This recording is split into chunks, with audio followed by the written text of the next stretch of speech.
Sanggar Cerita mempersembahkan Sabda Pandita Ratu.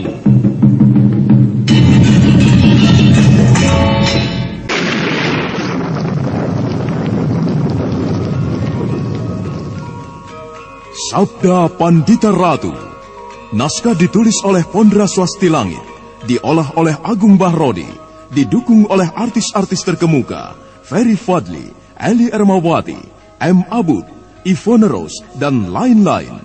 Teknik dan montase Ibing Arifin, dengan sutradara Dian Pertiwi. Sabda Pandita Ratu dalam episode ke-16 ini dengan judul Duka Luka Bumi Blambangan.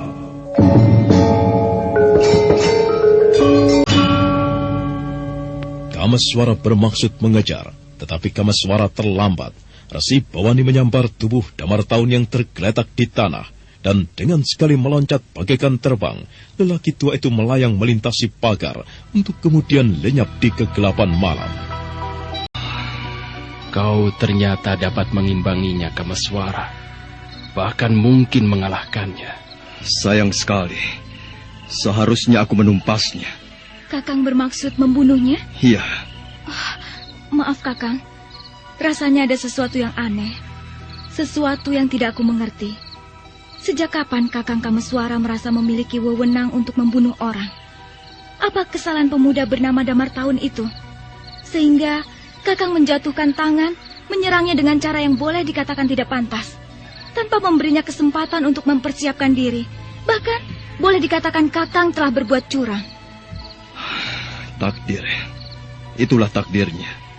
Ketenangan dunia ini terancam oleh ulah Uma Durga Parabandari, titisan Warakenya. Durga akan dikawal oleh 3 orang yang memiliki pertanda raja berwujud mata. Mereka itulah yang akan menjadi sumber bahaya bagi anakku, yang karena takdir pula harus menjadi pelindung keselamatan Candi Swambara Budura. Aku mengerti jika kau merasa janggal dengan apa yang telah aku lakukan, Rahasti. Tetapi Kakang, tetap saja aku merasa ada sesuatu yang tidak pada tempatnya, Kakang. Baiklah, marilah kita masuk ke pendopo. Aku akan menjelaskan bagaimana latar belakangnya. Ketegangan pun akhirnya berakhir dengan telah perginya Resi Bawani yang membawa muridnya. Di pendopo perguruan Palwas Sambu, Kameswara kemudian menceritakan apa sebenarnya yang telah terjadi. Diceritakan lengkap apa yang dialami oleh Pinaka Swasti Ratu di Candi Swambara Budura. Kemudian hubungannya dengan apa yang dialami Kameswara di Kambang Ayun ketika bayangan Rakai Walangpu Kumpayoni menemuinya. Sementara itu, waktu terus bergerak, dan ketika malam kemudian lewat dan pagi membayang. Apa yang terjadi, Kengersi? Jangan banyak bertanya. Pondong tubuh Damar Taun ke dalam bilikmu.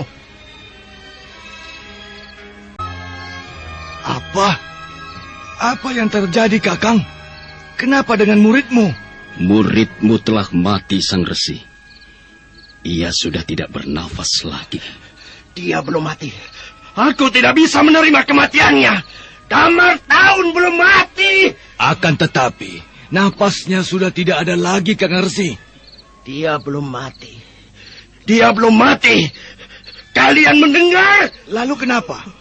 Apa yang dialaminya? Bencana telah menimpanya di halaman perguruan Palwas Sambu. Pemuda yang bernama Kameswara telah melakukan tindakan pengecut. Damar Taun diserangnya dengan tanpa memberi isyarat terlebih dahulu. Dan inilah keadaannya. Wiradharma. Bagaimana, Sang Resi? Cepat siapkan. Aku akan menyelenggarakan sebuah upacara untuk menolong Damar Taun.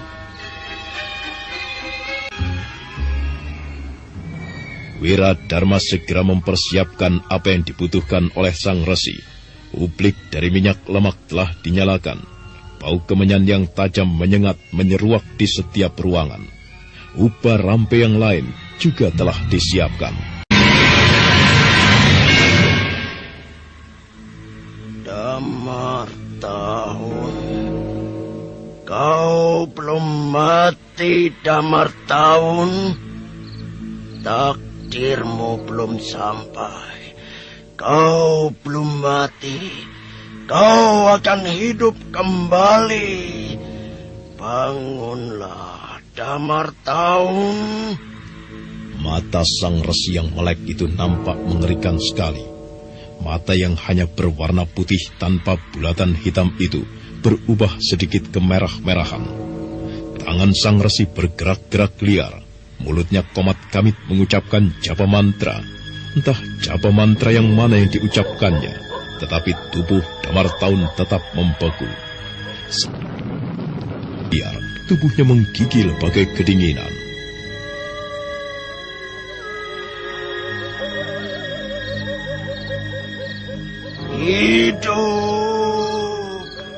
Hidup kembali kau, Damar Taun. Ayo, hiduplah kembali kau, Damar Taun. Hiduplah kembali kau, Damar Taun. Ayo, hiduplah kembali. Hiduplah kembali. Belum saatnya kau mati. Hidup kembali. Hidup kembali, Damar Taun.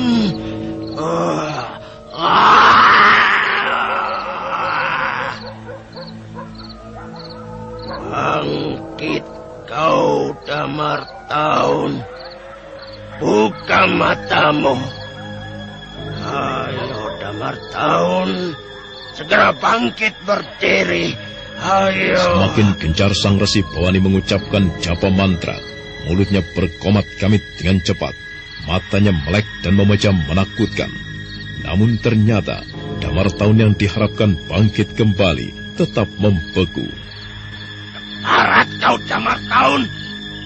Kenapa kau tidak mau hidup lagi? Kau membutuhkan darah. Baiklah. Wiradharma, kemari kau. Jangan, Sang Resi. Kemari. Ayo kemari. Jangan, Sang Resi. Jangan. Kau telah kenyang makan garam, Wiradharma. Berikan kesempatan kepada Damar Taun untuk hidup. Ayo, kemari kau. Kemari kau. Kemari. Jangan, Sang Resi. Jangan. Bagaikan melawan sesuatu yang ada pada dirinya sendiri, Wiradharma mencoba untuk bertahan, tidak menuruti kehendak Resi Bawani, karena Wiradharma sangat sadar hal itu akan berarti kematian. Wiradharma berusaha untuk melawan, tetapi kekuatan sihir sang resi telah mencengkram dengan dahsyat. Meski dia berusaha menolak, tetapi kakinya dengan kaku mendekati sang resi, hingga kemudian... Aku bunuh kau. Mati kau. Matilah dengan penasaran, Wiradharma. Benar-benar sebuah nasib malang yang dihadapi Wiradharma. Dia tidak pernah membayangkan akan mengalami peristiwa itu. Dengan ganasnya, Resi Bawani mencengkram lehernya. Kuku-kuku Resi Bawani menusuk langsung ke bagian-bagian tertentu. Resi Bawani tidak peduli, meski Wiradharma kemudian berkelojotan. Darah yang memancar deras dari leher disiramkan ke tubuh Damar Taun yang tergeletak beku dan pucat. Belum saatnya kau mati. Bangunlah, Damar Taun. Hiduplah. Hiduplah, Damar Taun. Bintang-bintang bertaburan di langit. Mendung tebal lewat melintas rasi Bima Sakti. Di halaman rumah perguruan pesanggaran, Kameswara mengumpar angan-angan seolah-olah menjelajah dunia yang maha luas. Dalam 2 hari yang kemudian telah lewat, Resi Bawani dan orang-orangnya tidak kedengaran lagi kabar beritanya. Mereka seolah lenyap begitu saja. Dalam 2 hari itu, banyak hal yang dilakukan oleh Kameswara. Dia telah menunjuk Panci Parasu yang didampingi Ken Siwi untuk menjadi pimpinan perguruan pesanggaran mewakilinya. Dia juga telah memerintahkan kepada segenap murid untuk menyebar ke segala penjuru, agar perbuatan yang tidak patut yang pada akhir-akhir ini membudaya segera pulih kembali. Jauh angan-angan Kameswara menerawang. Pinaka Swasti Ratu, apakah yang sedang kau lakukan di saat yang seperti ini? Barangkali kau sedang tidur mendekap anakmu. Atau belum tidurkah kau? Dan Parameswara, bagaimana dengan bayi itu? Parameswara, anakku. Sedang apa kau, Parameswara? Menangis sekeras-kerasnya? Atau justru di malam yang seperti ini kau tidak mau tidur dan merepotkan ibumu?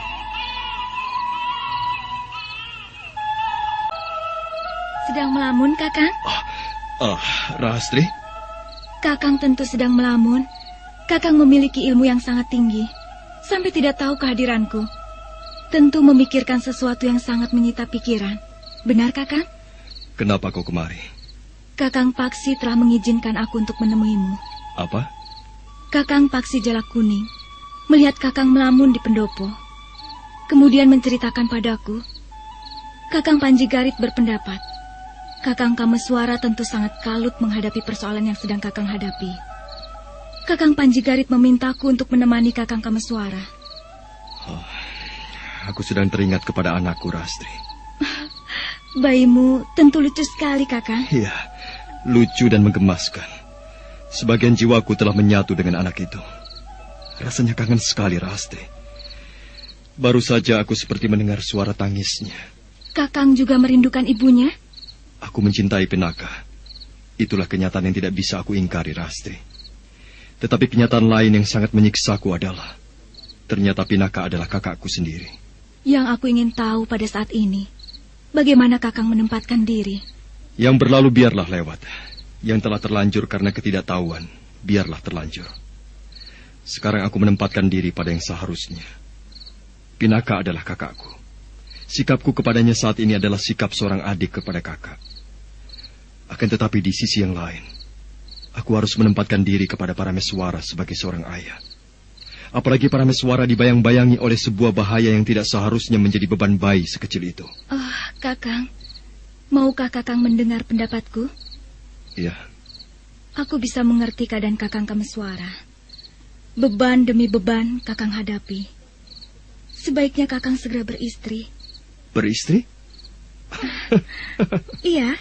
Kenapa, Kakang? Setelah semua apa yang aku alami, aku beristri. Tidak, Rahastri.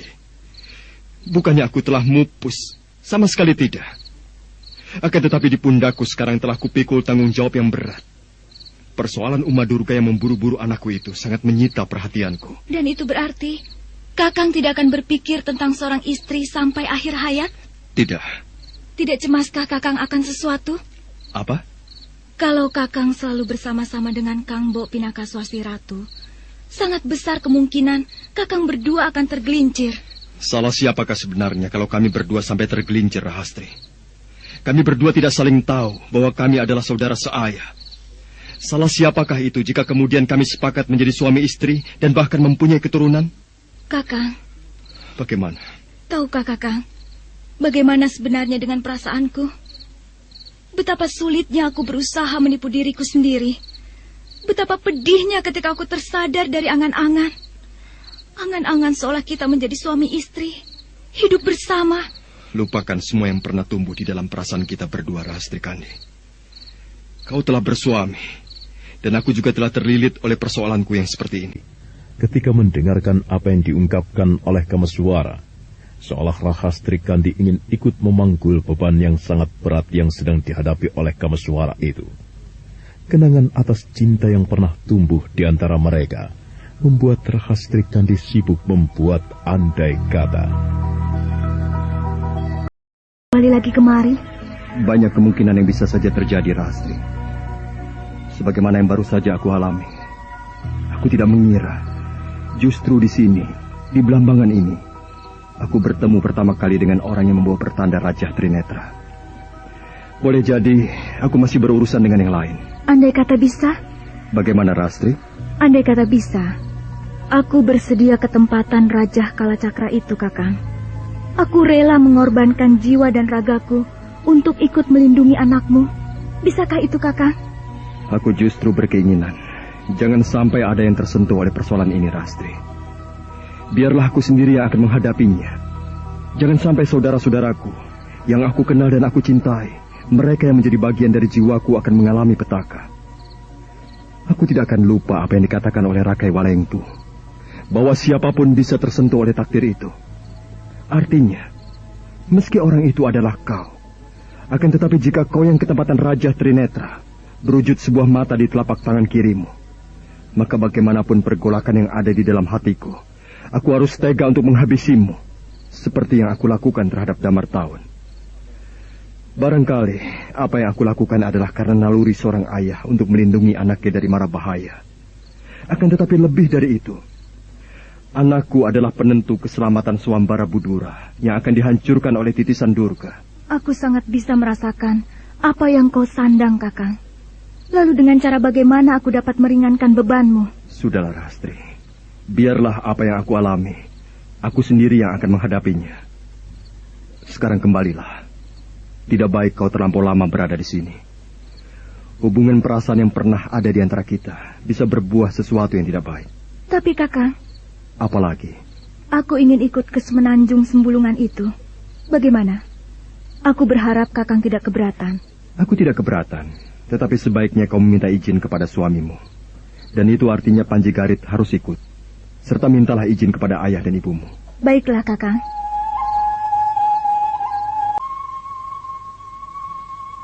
Rahastri Kandi meninggalkan Kamaswara sendiri di halaman pendopo perguruan untuk meredakan gejolak yang sempat muncul dalam hatinya. Kamaswara memejamkan mata. Sementara waktu terus bergerak, bintang-bintang gemerlapan di langit, gugusan Bima Sakti yang nampak terang justru bagai gumpalan kabut yang pekat. Suara berbagai binatang malam bersaut-sautan, menambah ngelangut perasaan Kamaswara yang dilanda kangen kepada anak lelakinya. Kamaswara bermaksud beranjak kembali ke dalam rumah ketika tiba-tiba ketajaman inderanya telah menangkap sesuatu. Benarkah apa yang aku rasakan ini? Ada orang yang ingin bertemu denganku dengan mengirimkan sebuah isyarat aneh. Siapakah orang itu? Isyarat yang aku terima ini semakin tajam kurasakan. Akan aku cari siapa orang yang mengirimkan isyarat aneh. Apa pula maksudnya? Aku kira berasal dari sana. Kamaswara melenting untuk kemudian bayangannya lenyap ditelan kegelapan malam, justru menuju ke arah kebun. Dengan gesit, Kamaswara melenting, tubuhnya mencelat ke atas dahan sebuah pohon. Untuk beberapa saat, Kamaswara diam tidak bergerak. Dia segera memusatkan perhatiannya pada segenap panca inderanya untuk melacak dari mana isyarat aneh itu berasal. Gila, dari arah sana. Isyarat aneh itu berubah dari arah sana. Rupanya orang itu telah bergerak pula. Aku tahu, ia tentu bermaksud memancingku. Bisa jadi bermaksud tidak baik dengan menjebakku. Baiklah, aku akan melihat apa sebenarnya yang akan dilakukan kepadaku. Hop! Ya!